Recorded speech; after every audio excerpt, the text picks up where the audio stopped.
e que eu não mandei. Eu devia ter mandado antes, mas eu saí cedo para votar. E aí eu estou fazendo ela aqui agora. Porque a gente vai fazer uma nova série hoje. E aí a intenção é que cada vez mais as nossas séries se tornem mais interativas e que você possa participar e ficar feliz. Se tiver algum erro, você me perdoe. Mandei. Aí, ó. Tá todo mundo com o celular fora do silencioso. Aí, ó. Já escutei todo mundo aí. Beleza. Muito bom dia para quem está nos ouvindo e vendo no online. Beleza? Olha, a enquete que eu acabei de mandar para vocês é a seguinte. Você já passou por uma traição, seja de amigos ou familiares ou colegas de trabalho? Como você lidou com isso? Como você lidou com isso? Cara, tem coisa pior do que uma traição assim? É difícil, né? Então, vota aí para a gente poder dar uma dialogada, dar uma conversada sobre esse tema. Olha, a galera tá só... Vota, porque hoje é dia de eleição. Vota porque o negócio é bom. Pessoal, nós vamos começar uma nova série hoje, que vai durar 2 meses, ok?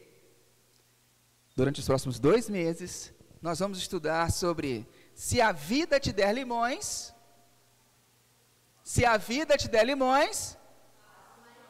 ou uma caipirinha. Vai, tudo bem, não tem problema. Se a vida te der limões, faça uma limonada. Isso é um ditado popular nosso, muito peculiar, né, que faz parte da nossa vida. Então, o que ele quer dizer? Que se a vida te der situações difíceis, dá um jeito e faz um negócio melhor com ela. Porque o limão sozinho é tenso. Mas a limonada é boa. A caipirinha é boa. Entendeu? Você vai vendo, né? Vai melhorando o negócio. Mas o limão sozinho, rapaz, é complicado. Mas que se for Tahiti verdinho, amarra a boca, né? Complicado. Mas eu quero que você pense sobre isso, porque a nossa vida é cheia de limões. Lotada de limões. E azedam a nossa vida se a gente deixar. E eu quero te ouvir. Eu quero abrir assim 2 pessoas. Não precisa aparecer na câmera, nós só vamos abrir o microfone. Mas só 2 pessoas para falar rapidamente, em 1 minuto, uma situação em que, como que você lidou com uma situação em que a vida te deu um limão. Vamos lá, Marquinhos está com o microfone aberto aí, quem quer falar? Só 2 pessoas, para não tomar muito tempo, mas eu queria ouvir de você, vamos tornar o negócio interativo. Que você possa falar rapidamente, a vida te deu um limão, o que você fez? O que você fez com ela? Vamos lá, levanta a mão se você quer falar, que o Marquinhos vai levar o microfone para você. Todo mundo amarelando. Até limão passado. Agora sim, a Vanessa aí, aí sim, hein? E Léo, Vanessa e Léo, levantaram a mão, fechou. Rapidinho, em 1 minuto. Em 1 minuto. Som. Tá ligado? 1 minuto, me fala, Léo. A vida te deu um limão, o que você fez? Não precisa entrar em detalhes específicos, mas como é que você reagiu, como é que foi? Vai lá, você tem até 1 minuto. Então, a gente passou por uma situação bem difícil do começo do ano para cá. Aí apareceu Deus na nossa vida e mostrou o caminho através de uma pessoa. E a gente se dedicou, se empenhou, o pastor sabe disso. E há pouco tempo agora a gente teve uma apunhalada nas costas, bem braba mesmo. Uma reviravolta, né? Bem azeda. E está sendo difícil ainda absorver. Mas Deus está tomando providência e mostrando o caminho e seja feito como Ele quiser. Amém. Eu não me preocupo mais qual caminho tomar. Eu tomo o que Ele escolher para a gente vai. Amém. Aí sim, hein? Confiança. Valeu, Léo. Vanessa, conte para mim. Mas acho que tem essa questão, né, que você está falando de você lidar com a frustração. Acho que faz sentido com essa pergunta, né? Porque depois eu fiquei analisando aqui. Porque é muito aí fácil. o mal de psicólogo é isso, né? Fiquei analisando aqui. Mas é justamente isso, brincando. porque assim, eu vou responder sempre por um sentido de, né, porque eu coloquei aqui, guardei mágoa linda me afeta. Me afeta por quê? Porque quando você toca no assunto, lhe afeta, te causa um mal-estar, você tem que ser sincero com você mesmo que isso lhe afeta e que você vai compreender tudo isso. Se te afeta, você vai precisar compreender. Não simplesmente, eu preciso compreender, mas me afeta. Acho que tem uma situação com a relação da minha família, desde do falecimento da minha mãe, que me impede de muitas coisas. O ato de uma pessoa que é da família e que me impede de muitas coisas, de prosperar em várias outras coisas, por conta que a pessoa continua barrando, né, por algo... por pura ganância, por pura maldade. E todas as vezes que toca nesse assunto, eu tenho que trabalhar com isso, porque me afeta muito. E aí, como me afeta muito, eu acabo descontando isso na minha família. E é muito difícil, porque é algo que enraizado, né? Então, você faz de tudo, você vai para o lado mais tranquilo, você faz... todo aquele negócio, como fala? Tudo que a pessoa quer e tal, aí você vê, a pessoa vem e dá uma apoiada nas costas. Aí você tem que trabalhar muito para isso não afetar isso com a sua família, mas é inevitável isso, né? Então, assim, afeta, e vem todo momento que você fala assim, nossa, vou fazer o quê? Mas afeta. Se afeta, é porque dói, porque o que acontece, que eu não consigo ser... tranquila nesses momentos. Se dói é porque tem alguma coisa dolorida. Exato, ali, né? porque não adianta você falar, eu quero bola para frente, vida que segue, Deus que vai fazer isso. Aí você acaba não... Por que eu estou pontuando isso? Porque você acaba não dialogando com os seus sentimentos. Você passa por cima. E aí você não fala, poxa, estou chateado, sim. O que está acontecendo? Poxa, Deus... eu preciso compreender isso, está me doendo, me faz uma pessoa melhor, sabe? E aí, essas situações, elas vão se repetir para ver como que você vai lidando cada vez que essas situações acontecem. Show de bola! Legal. Eu gosto muito de fazer essas interações, quero fazer mais vezes, para que você possa participar. Imagine você numa determinada situação, tá? Hipotética. Você... recebe uma mensagem num grupo de WhatsApp maligno que claramente não era para você ter visto. Não era para você.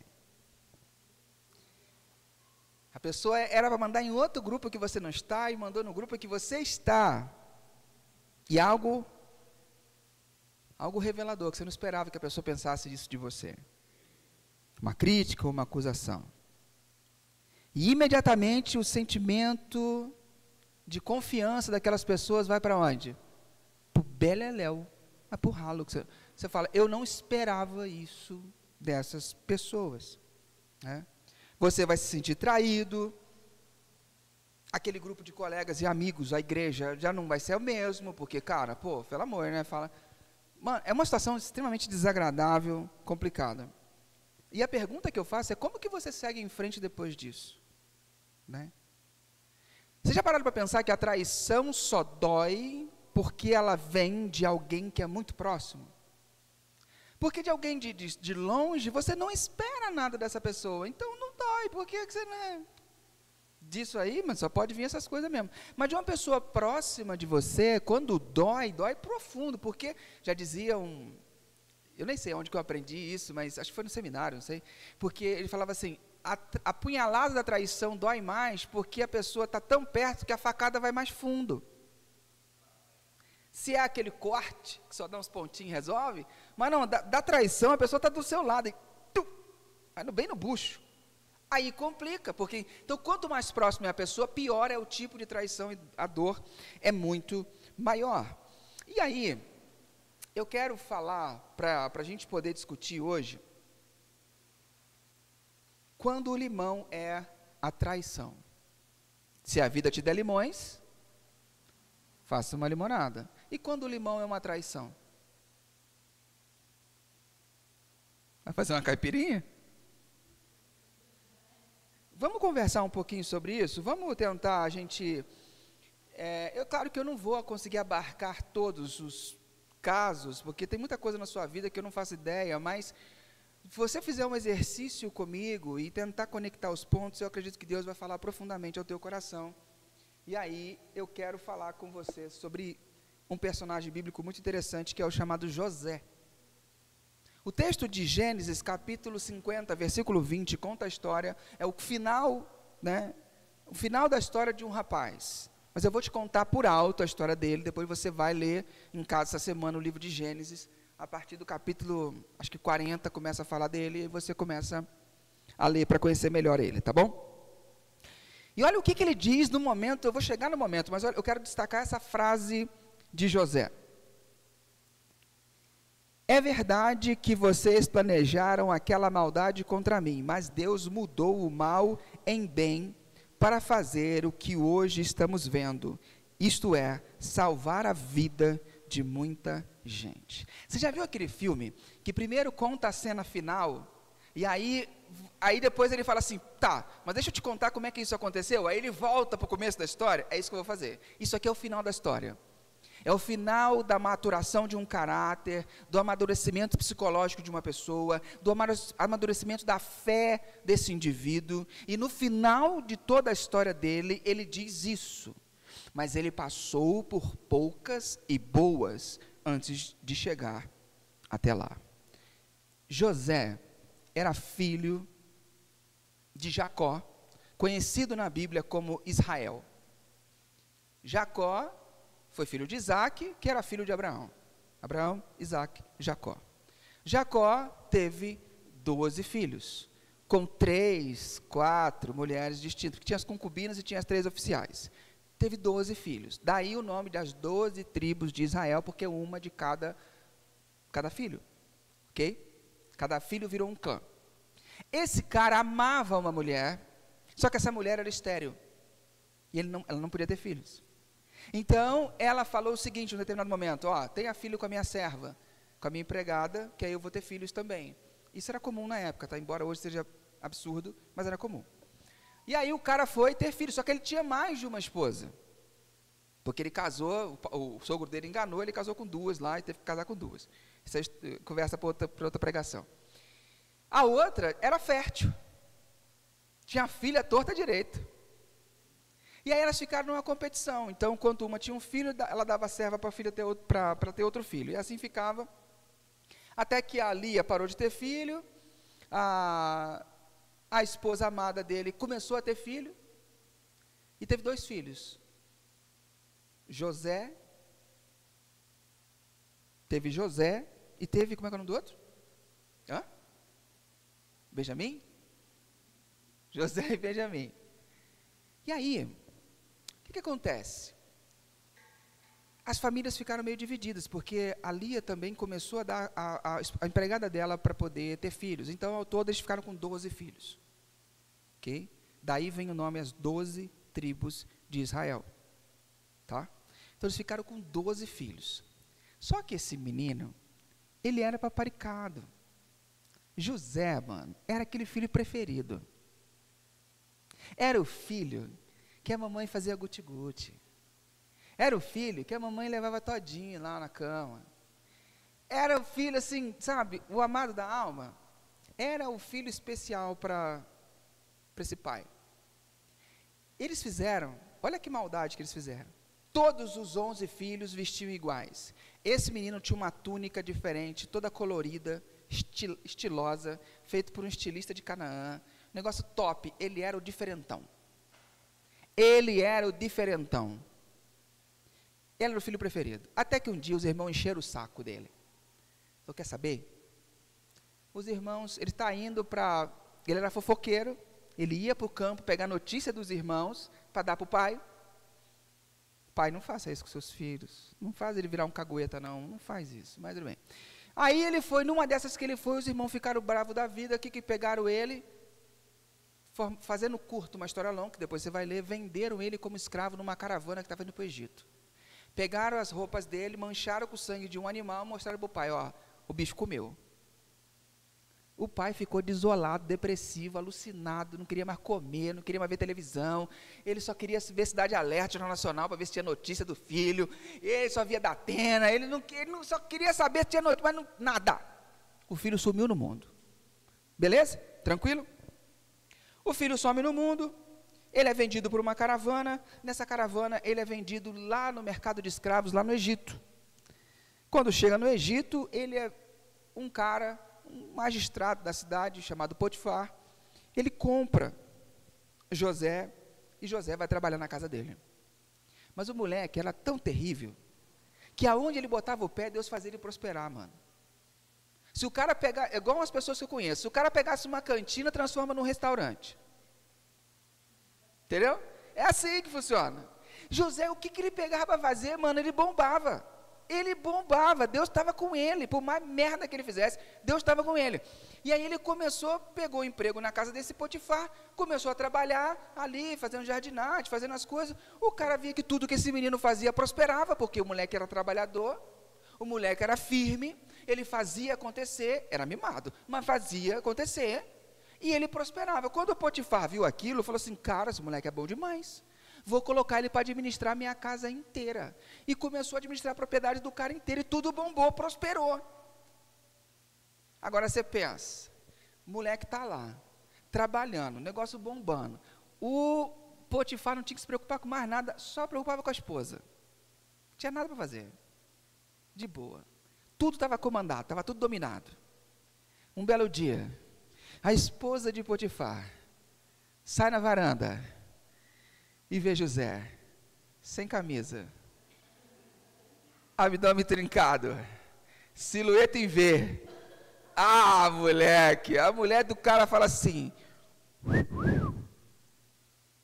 olha para o menino e fala, é hoje, suado, imagina a cena, suor escorrendo, pele morena,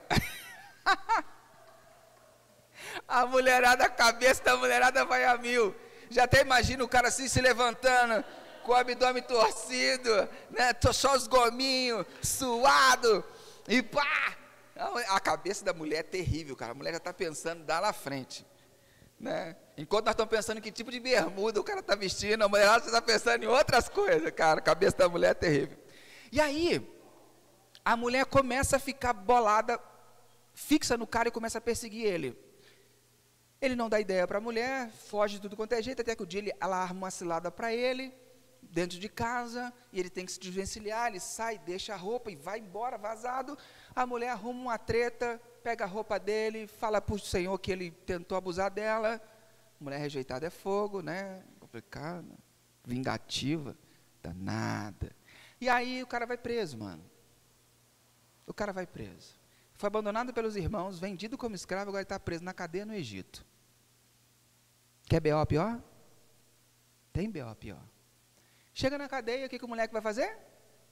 Moleque mimado. A única coisa que ele sabe fazer é servir as pessoas, ele começa a trabalhar na cadeia. Trabalha, o carcereiro começa a olhar e fala assim, cara, esse moleque é bom demais. Está tudo organizado, o horário de banho, o horário de pegar sol, o horário da janta de todo mundo organizado, está tudo perfeito. Botou o cara para liderar toda a galera da cadeia. Aí um dia, dois caras têm um sonho, um padeiro e um copeiro, ele interpreta o sonho dos caras, um era para a morte, o outro ia voltar para o lugar lá do lado de Faraó, e ele revela o sonho e o negócio acontece, o padeiro morre e o outro cara volta para lá. Beleza, tranquilo. Só que ele fala uma coisa para o copeiro, fala assim, quando você estiver lá, lembra de mim, lembra que eu te ajudei. O copeiro vai, sai, volta, é restabelecido no cargo, primeira coisa que ele faz é o quê? Lembrar de ninguém, mano, o cara esqueceu de José, não estava nem aí para José, esqueceu José ficou apodrecendo mais um ano na cadeia. A gratidão do cara, fica lá mais um ano na cadeia. E aí, um ano depois, o faraó tem um sonho muito doido, que nenhum mago do Egito conseguia interpretar. O copeiro lembrou de quê? Zezinho está lá na cadeia, chamou José e falou assim, ó, tem uma oportunidade para você, vai ou não vai? O cara está na cadeia, mano. Fala, vou. Fala, o faraó teve um sonho, quer que você interprete. Te vira, neguinho. Ele chega na presença de faraó, o faraó conta o sonho, ele, pá, que eu entendo é isso aqui, ó. Vrau.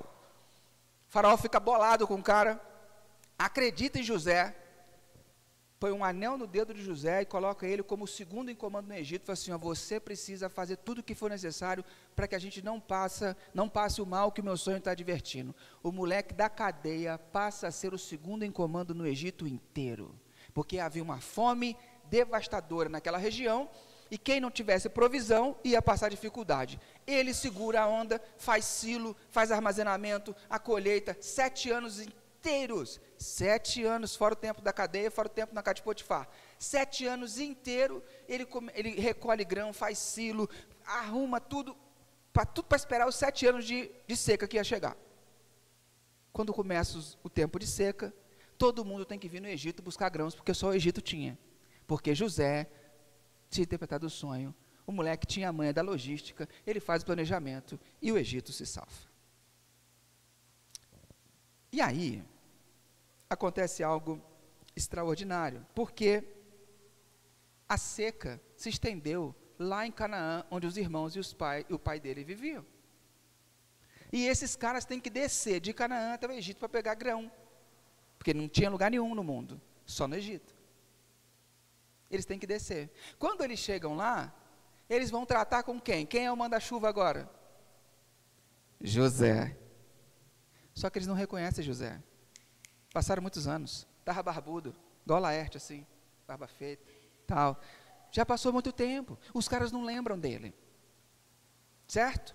E eles tratam com o irmão lembra deles, mas eles não lembram do irmão. E eles começam a se tratar ali, e a coisa vai desenrolando. José percebe Deus trabalhando por trás das cenas, mesmo em momentos sombrios. E isso é uma característica de Deus. Ele sempre está trabalhando nas nossas vidas, mesmo em momentos sombrios, quando a gente não está entendendo o que está acontecendo. Deus sempre está agindo, mesmo quando não vemos. O Tim Keller, um autor que eu gosto muito, ele fala o seguinte: no coração da história de José está a grande verdade de que Deus transforma o mal em bem. Isso não minimiza o mal, mas nos dá esperança em meio ao mal. E aí, querido, a gente precisa pensar. Aqui eu tinha planejado assim de compartilhar algumas respostas da enquete, mas a gente já fez aqui uma interação. Para não comer muito tempo, eu vou pular essa parte, tá?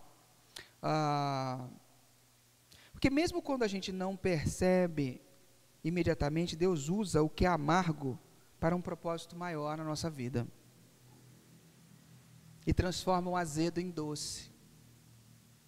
Deus tem o poder de fazer isso. Quantos de vocês já não se viram num caminho, numa bifurcação na história, em que você falou, daqui, mano, já era.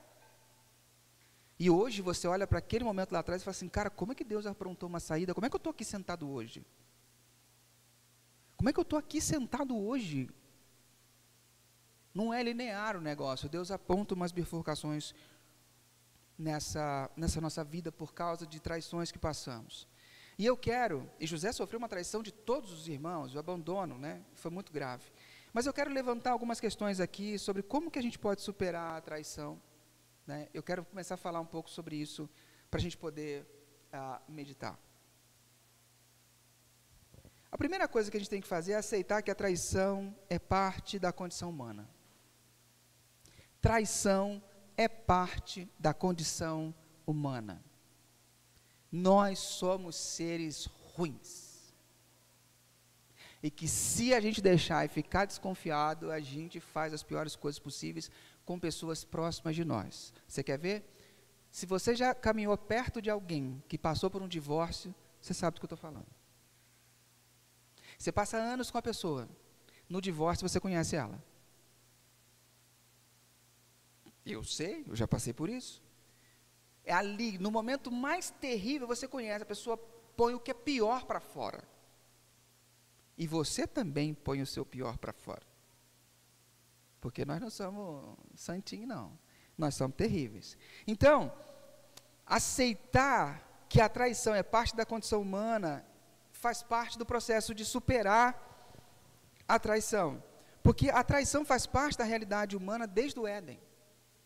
Desde o Éden, nós somos traídos e nós mesmos, muitas vezes, traímos as pessoas. Você vai falar que você chegou até hoje na sua vida sem trair ninguém. Não estou falando amorosamente, estou falando em qualquer aspecto. Você chegou até hoje sem trair a confiança de ninguém. Você pode dizer, levantar aqui e falar assim, eu sou isento, 100% neutro. Estou aqui, de boa. É complicado, esse é o bichão mesmo, hein? É complicado demais. É muito difícil, fala sério. É muito complicado, muito difícil. Mas a diferença é que José, tendo sido traído por seus irmãos, e tendo sido traído pelo seu patrão, que o mandou na cadeia enquanto ele era inocente e fez um bom trabalho. E se eu for entrar aqui na parte de trabalho, de não ser reconhecido, de fazer um bom trabalho, e ninguém olhar por nós, nossa, a gente vai ficar aqui até amanhã, porque todo mundo tem uma história para contar. Mas José entendeu que para perdoar é libertar um prisioneiro e descobrir que o prisioneiro era você. Se você não perdoa, você fica ancorado naquela realidade. E você não consegue reestruturar uma relação posterior. Porque você fica igual a argola de Olimpíada, você não termina os ciclos, você fica, já viu a argola, o símbolo da Olimpíada? É uma argola grudada na outra. Às vezes a nossa vida é assim, tem um ciclo que você não termina, mas já começa outro, que você não termina e já começa outro, e assim você vai, você não zera coisas. Não zera. Mas quando a gente decide perdoar e assumir o dano, assumir o risco, assumir a perda, porque perdoar é isso, é pardono, através do dano, você assume o prejuízo. Léo me contou um negócio ontem rapidinho no WhatsApp, tem a ver com isso. Ele falou assim para mim, falou assim, pastor, eu estava perguntando como é que ele estava e tal, ele falou assim para mim, cara, eu estava aqui fazendo um pneu aqui novo do cara, mas aí o cara, eu tive que atender o outro, desregulei a máquina. Quando eu coloquei o pneu zero do cara aqui, a máquina foi e cortou o pneu do cara. Agora eu vou ter que ir atrás de pneu para colocar no lugar. Você assumir a perda, perdi, eu fiz a besteira, eu vou consertar, vou pegar outro pneu, vou colocar no lugar. Perdão é através do dano você consegue seguir adiante. Isso é pardono, perdão.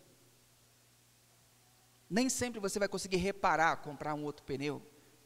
Você não tem como reparar muitas coisas que fizeram com você na sua vida. E muita gente nem sabe que fez, mas te magoaram profundamente. Mas você precisa liberar essa pessoa do seu coração. Desocupa a vaga, o hotel está cheio. Libera a vaga, porque tem gente nova vindo de férias e não está conseguindo entrar, porque o teu coração está com lotação máxima. Se você não liberar a gente para sair desse hotel, não chega gente nova. Então precisa liberar. O Airbnb está bombando, o Booking está lá rodando, tem gente querendo alugar o teu coração, mas teu coração está preso, porque você está ancorado em coisas lá de trás. E nós precisamos liberar, então o perdão libera espaço para viver coisas novas. A dor da traição pode nos manter presos, mas o perdão nos liberta. Você não conhece talvez a história de José, mas o nome do filho dele, o nome que ele coloca no filho dele, é perdão e esquecimento. O nome que ele coloca no filho dele é perdão e esquecimento. Significa perdão e esquecimento. Não, eu vou te deixar com tarefa para casa, você lê o texto. Mas você vai ver, ele coloca o nome do filho dele de perdão. Porque ele está se liberando das coisas passadas, está se liberando. Então ele liberou perdão, só que no momento ele vai ter que confrontar com esses irmãos de novo. E o perdão que ele disse que foi liberado, ele precisa agora ser confrontado com ele. Então a primeira coisa que eu queria ressaltar para você é que aceitar que a traição é parte da condição humana. A segunda coisa que eu gostaria de ressaltar para você é que é necessário reconhecer o propósito de Deus no sofrimento. Cara, você serve a Deus, Deus ama você, independente do processo, do momento que você esteja vivendo, da dor que você esteja passando, Deus não te abandonou e não deixou você, Ele pode transformar isso em bem, e Ele quer transformar isso em bem. Só que se você ficar fixado com seus olhares, somente na dor que te causaram, você não consegue perceber Deus sarando as suas feridas. Você não consegue perceber Deus fazendo isso. Então, no meio da traição, nosso primeiro impulso é perguntar, por que isso está acontecendo comigo? Mas por que isso veio para mim? Mas por que isso? Por que aquilo? Por que aquilo outro? Mas Deus tem um propósito maior, mesmo que seja invisível no momento. Sabe por quê? Charles Swindoll tem uma frase maravilhosa, é um autor cristão que ele fala assim, a vida, guarda isso, não guarda nada da mensagem, guarda isso. A vida é 10% do que acontece conosco e 90% de como que reagimos a isso. A maior parte da sua energia está em como que eu reajo a isso. Pensa. A última vez que você gastou muito tempo pensando em alguma coisa, foi do que você ia fazer, ou era uma resposta para alguém? Ou era uma resposta a um ato de alguém? É muita coisa. O que mais nos tira do sério são as outras pessoas, porque nós somos perfeitos. Ora, os outros são terríveis. Mas é muito. 10% do que acontece conosco, e 90% de como que nós reagimos ao que acontece conosco. É o processo da nossa reação. José não podia controlar a traição dos seus irmãos, mas ele pôde controlar como ele reagiu. Ao invés de se preocupar em vingar, em armar agora um exército, ir para Canaã e acabar com aquela molecada toda, não. Ele escolheu confiar em Deus e deixar os caras para lá. José era livre, ele podia ter feito uma visita para visitar os pais, ele podia ter feito uma visita para visitar os irmãos, ele era livre, ele se preocupou em fazer o trabalho dele, liberou perdão e falou, vocês querem seguir a vida de vocês, segue, está tudo certo, beleza, fechou. Faz parte da cura, mas em alguns casos específicos, Deus traz o espinho na carne, o espinho para que você possa confrontá-lo, para que você possa interagir. Aí você vai ver o tanto que seu perdão foi verdadeiro ou que não foi. Porque enquanto a gente está de longe, é uma coisa. E é ótimo, eu perdoo, mas nunca mais eu quero ver na minha frente. Delícia, delícia. Assim eu adoro. Você achou que ia cantar, né? Então, assim é a melhor parte. Nunca mais eu quero ver essa pessoa na minha frente. Mas e quando Deus traz aquele amigo de volta? Ai, Deus da glória. Quando aquela pessoa é readmitida no trabalho. Ah, meu Deus, não tinha necessidade, já tinha ido embora, para que voltou? Voltou para o teu convívio, por quê? Deus, aí você ora assim, Deus leva, Senhor leva. Mas às vezes essa pessoa volta para o seu convívio, e aí, eu te pergunto, quem precisa ser perdoado na sua vida? Quem precisa ser perdoado na sua vida? E a segunda pergunta é, será que se você liberasse esse perdão, você não estaria se libertando? Libera, mano. Não cultiva sentimento negativo por ele ou por ela, não. Não vale nem um pouco a pena.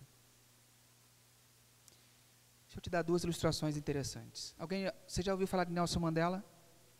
Nelson Mandela, todo mundo ouviu falar? Então, Nelson Mandela passou 27 anos na cadeia. Injustamente. Injustamente. Ele foi traído não apenas pelo sistema que o prendeu, mas pelos seus amigos também. E quando saiu da prisão, ele não escolheu a vingança, ele escolheu perdoar aqueles que o traíram. Ele escolheu perdoar aqueles que o traíram. Ele perdoou aqueles que o oprimiram, sendo um dos maiores exemplos de reconciliação do século XX. E a população, inspirada no seu exemplo, conseguiu superar anos de apartheid, segregação social, por causa do exemplo daquele homem. O seu perdão transformou a nação em um exemplo poderoso de como Deus pode redirecionar até os piores momentos para algo maior. Mandela disse, o perdão liberta a alma, remove o medo, por isso é uma arma tão poderosa. Nós, em nossa esfera pessoal, podemos escolher perdoar aquelas pessoas que nos traíram, permitindo que Deus redirecione nossa dor para um propósito maior. Não precisamos ficar ancorados naquela dor. Quando ele disse, o perdão liberta a alma, ele estava ecoando a verdade que José viveu ao perdoar os seus irmãos. O perdão te liberta, você não precisa ficar ancorado nisso. Deixa eu te contar uma outra figura. Alguém conhece esse senhor falecido? Steve Jobs. Se você não tem, desejou ter um produtinho que esse cara inventou. Certeza. Esse cara, ele é o fundador da Apple. Ele é o fundador da Apple, que é a criadora do iPhone. Ok? Ele criou a empresa com seus amigos do zero. Só que chegou a um ponto que ele foi forçado a deixar a sua empresa e ir embora da empresa que ele ajudou a construir. Estou tornando curto uma história bem longa e bem interessante. Em 1985, após um conflito com a diretoria, com o cara que ele trouxe, o John Sculley, que era o gerente da Pepsi, que ele trouxe para a Apple, para ajudar ele, Jobs é traído por seus colegas e perde o controle da Apple, e ele vai embora da empresa. Esse momento de traição devastou a vida de Jobs, mas também o fez fundar uma outra companhia, que você talvez nunca tenha ouvido falar, chamada Next. Essa companhia desenvolveu, trocando em miúdos, desenvolveu um software que foi a reconstrução da Apple. Quando a Apple estava falindo, eles foram atrás do Steve Jobs, para ele voltar a assumir. E ele foi, assumiu a empresa novamente. E aí, em 1997, ele assume a empresa. Já como líder mais maduro, ele traz a tecnologia que ele desenvolveu na Next para dentro da Apple. Eles criam o iPod, em seguida cria o primeiro iPhone. Ele demitiu todo mundo que demitiu ele, tirou todo mundo. Vingativo, né? Mas demitiu todo mundo. Instaurou um novo processo criativo na empresa. E aí vocês conhecem a empresa como ela é hoje. Ele não amargurou na traição, não derrubou ele, mas ele voltou. E ele transformou a Apple numa empresa gigantesca, essa empresa que nós conhecemos hoje. Muitas vezes aquilo que nos parece uma derrota pode ser uma preparação para uma grande vitória. Assim como José se tornou governador do Egito, Jobs voltou para a Apple e a transformou na gigante que conhecemos hoje. Ele usou a traição como oportunidade. Não ficou choramingando só na traição. E por último, vocês conhecem esse cara aqui? É claro que a maior traição de toda a história da humanidade foi protagonizada por Judas em relação a Jesus. Mas, no entanto, o que parecia ser a pior tragédia, foi o meio pelo qual Deus trouxe a maior salvação. Jesus foi traído não apenas para entender nossa dor, mas para nos salvar da nossa dor. A cruz, que parecia um símbolo de derrota, hoje nós conseguimos carregá-la no peito como um símbolo de vitória.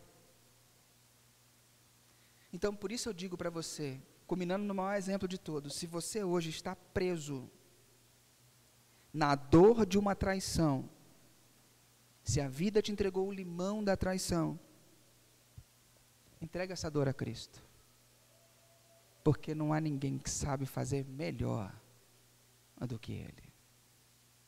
Às vezes a traição foi voluntária, às vezes foi involuntária, mas Jesus foi o cara que foi traído por nós. Ele foi traído no nosso lugar. Nós traímos Jesus. Você consegue entender isso? Nós traímos Jesus. Mas Ele nos perdoa e oferece uma nova vida para nós. Nos oferecendo uma nova vida. Você não precisa mais ser escravo da derrota ou escravo das circunstâncias. A vida de José é algo extraordinário, porque ele reencontra os seus irmãos, ele perdoa os seus irmãos, ele se torna um referencial para aquela nação, E a vida dele seguiu adiante. No momento em que ele foi provado. Nem sempre perdoar significa voltar a conviver. Existem relações tóxicas. James Bryan Smith defende isso num capítulo do Maravilhoso Bom Deus, que ele fala, às vezes com pai, às vezes com mãe, tem relações que você não deve continuar cultivando. Só deve liberar o perdão e continue afastado, porque é nocivo para você. Então, se você tem relações duvidosas, difíceis com pai, com mãe, com algumas pessoas, perdoe e afaste-se. O que Jesus está nos convidando não é o martírio de você voltar a sofrer e viver perto daquela pessoa. Não, tem pessoas que a convivência é doentia, que você tem que afastar mesmo. E está tudo bem, contando que no seu coração não haja rancor, que aquilo não vai te consumindo por dentro. Tem pessoas que há possibilidade de reconciliação. Quanto a esses, a gente se reconcilia. José teve a capacidade de reconciliar com seus irmãos que o venderam como escravo. Glória a Deus pela vida de José. Os meus, se fizesse isso comigo, não sei não. Mas eu estou em processo, eu estou em obras. E quem sabe um dia eu consiga. Então eu tenho que ter noção da minha maturidade, do processo que Deus está fazendo no meu coração. Então a pregação não é para te transformar num bobo e volte a conviver com quem bate na sua cara. Não é isso. A pregação de hoje é para te mostrar, a vida te deu o limão da traição, vamos fazer uma limonada com esse negócio. Vamos sair mais forte desse processo. Vamos sair melhores. Não significa que temos que voltar a conviver, mas isso tem que sair. Isso tem que sair de dentro de você, esse rancor tem que sair. Você precisa liberar espaço dentro do seu coração, porque isso é uma ferida que vai crescer e é dolorosa e vai comer você por dentro. Ela come, ela ocupa espaço. Sabe qual é o maior efeito de uma pessoa que não conseguiu liberar perdão? Ela fica amarga. Ela amarga, as conversas delas se tornam com o tempo uma conversa depreciativa, ela está sempre vendo o pior lado das coisas, ela está sempre vendo o pior lado da história, ela nunca é positiva para nada, ela é sempre aquilo, um limão. Tem melhor definição, a pessoa se torna um limão, azedo. Você convida a pessoa para ir para uma festa, você fala, não, festa, tem um monte de gente, barulho, ai, você convida a pessoa para sair para um restaurante, não, tem que atravessar fila, que isso, aquilo, blá, blá. A pessoa não quer mais conviver com ninguém, porque ela não aguenta mais, ela está apodrecido por dentro. Chama a pessoa para sair de casa, não, estou cansado, vou sair de casa, não, que isso, aquilo, porque no fundo ela está apodrecendo por dentro, porque alguma ferida fez com que ela amargurasse. Eu sei que para alguns de vocês foi difícil chamar alguém da igreja para ir na sua casa. Eu sei que para vocês foi difícil se aproximar e fazer amizade com alguns aqui na igreja. Porque o histórico não é muito bom, né? A gente às vezes carrega um histórico de traição, de experiências ruins, de pessoas que nos traíram, de pessoas que nos chatearam. Mas quem dá a oportunidade para viver uma nova história, vive o versículo bíblico que diz que Deus faz novas todas as coisas, inclusive o seu coração. Inclusive o seu coração. Então, antes de encerrar, se eu tivesse com a internet aqui, eu queria enviar para você, mas não vou conseguir. Eu queria enviar uma pergunta para que você possa refletir durante a semana, algo que você pudesse pensar. A pergunta é a seguinte: quando você foi traído, o que foi mais difícil superar? Você já conseguiu perdoar essa pessoa? Ou ela ainda ocupa um quartinho no seu hotel do seu coração? E aí Frozen nos ajuda pra caramba. Let it go. Deixa aí, meu irmão. Aleluia. Deixa aí, let it go. Deixa a pessoa embora do teu coração. Ela está alugando um triplex na tua vida e ela nem sabe que ela tem direito a isso tudo. Libera, deixa aí, let it go. Sabe? Deixa a pessoa aí. Dá a linha na pipa, deixa aí. A fila anda, deixa aí. Deixa Deus te curar, deixa Deus controlar o teu coração. E aí eu termino com um resuminho. A traição, ela dói, queridos, eu sei. Mas Deus pode transformar essa dor em um novo propósito. O que aprendemos hoje é que o perdão é a chave para a nossa liberdade. E o que nos parece sem fim, nas mãos de Deus, pode ser apenas um começo de algo maior. Assim como José perdoou os seus irmãos e mudou a história da sua família, você pode, a partir de hoje, permitir que Deus use a sua dor para transformar você em algo maior e melhor. Você não precisa ser refém disso. Aleluia. Amém? Você não precisa ser refém dessa dor. Se a vida te der um limão, meu filho, bate uma caipirinha, aleluia, e vamos para cima, porque mais tem Deus para dar do que o diabo para roubar. Termino com uma frase do N.T. Wright que diz: a redenção que Deus oferece nos chama a viver de maneira redentora, até mesmo em meio à dor e da traição. Deus nos chama para viver uma vida redentora, até mesmo em meio à dor da traição. Então eu quero que hoje, talvez, você ouça essa mensagem como um recomeço. Está precisando liberar perdão aí, meu irmão? Está precisando liberar? Está precisando largar de mão? Let it go. Eu quero orar por você. Quero orar com você mesmo. Não porque minha oração seja diferente, mas eu quero que você, ao levantar, seja um marco de que sua decisão hoje é liberar perdão. A sua decisão hoje é falar assim: Deus, eu não sei como, eu não sei por que caminhos, mas eu quero liberar. Eu não quero carregar esse peso na minha vida. Eu quero perdoar e não quero mais ter que chorar por isso, não quero mais sentir dor por isso. Deus, me ajuda a liberar. Que hoje seja o começo do seu processo. Amanhã você vai acordar com raiva de novo. E aí você vai lembrar da oração que você fez hoje e fala: Deus, eu quero liberar. Porque eu fui perdoado de mais coisas. Eu tenho o teu perdão sobre a minha vida, eu tenho o amor do Senhor sobre a minha vida. Não tem nada maior do que isso. Depois da manhã você vai acordar de novo. E você vai ter que recordar da sua decisão de hoje. Só que sexta-feira você já não vai acordar pensando mais nisso. Não vai tanto ocupado. A pessoa já não ocupa um triplex na tua mente, vai ocupar só um duplex. Mês que vem, ela está só com a kitnet no teu coração. Daqui a 2 meses, quando eu te perguntar, você vai falar assim: de quem? Não lembro. Porque é isso que Deus faz. Ele vem como águas purificadoras e arranca isso de dentro do nosso coração. E eu quero desafiar você que precisa, que a mensagem fez sentido, que precisa liberar perdão e startar um novo começo. A vida te deu um limão, mano, azedo, verde, ruim pra caramba. Deixa o Espírito Santo trabalhar na tua vida, transformar esse limão numa caipirinha docinha, aleluia, numa limonada gostosa e refrescante. Deixa Deus trabalhar isso. Deixa Deus transformar a sua vida. Mas para isso, simbolicamente, eu quero te chamar a um ato de fé. Você vai ficar de pé, pôr a mão no seu coração, eu vou orar por você.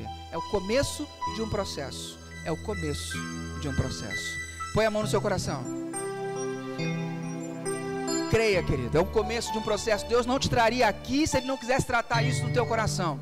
Deus não te traria aqui se Ele não tivesse disposto a curar as tuas feridas. Ele não te traria aqui justo hoje para ouvir essa mensagem se a tua cura, o seu processo não tivesse às portas de acontecer. Então tome posse desse processo, tome posse dessa cura, tome posse dessa ação de Deus e decida hoje junto com o Espírito Santo: eu não quero ser mais refém do medo, eu não quero mais ser escravo da traição, eu não quero ser mais escravo desse sentimento, eu quero ter liberdade que o Senhor me promete. Pai querido, em nome de Jesus, nessa manhã a tua igreja se coloca de pé porque precisa da cura que o Senhor já vem trabalhando neles há um bom tempo, e por isso o Senhor os trouxe aqui nessa manhã para ouvir essa mensagem e culminar nesse processo de cura. Então agora, Pai, com teu Espírito Santo eu te peço, em nome de Jesus, que agora comece a aquecer o coração dessas pessoas de dentro para fora, Pai, em nome de Cristo, que eles sintam agora algo diferente e algo especial, que é o Senhor tocando, vai purificando e queimando, ó Deus, tudo que não é teu, e nos ajude, ó Deus, nesse processo.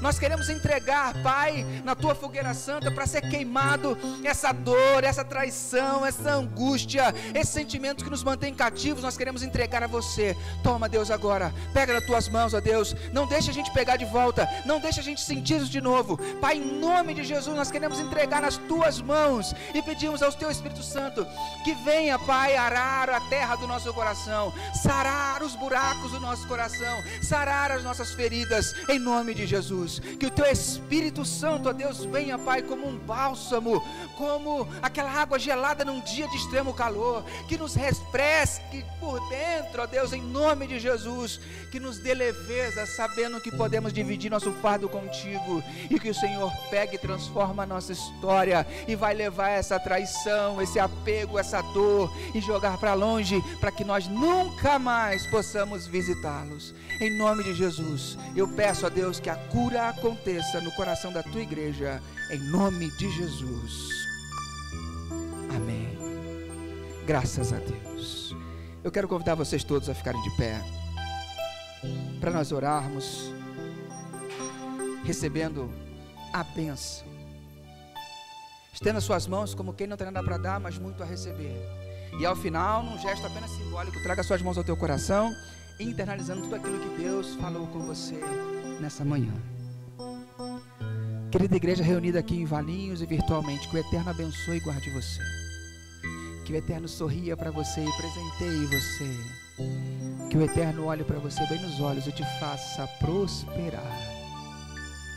Que a graça do nosso Senhor Jesus, que entende de traição e de perdão, esteja contigo. Que o amor consolador do nosso Pai sare o teu coração, cure suas feridas.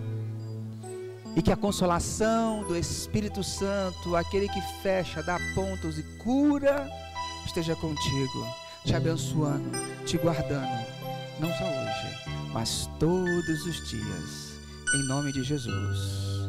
Amém. Saia com essa palavra daqui, tome posse da sua cura, porque o Senhor hoje derramou cura sobre a sua vida. É um processo,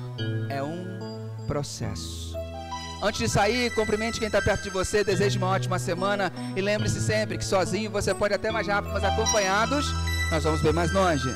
Deus te abençoe. Amém.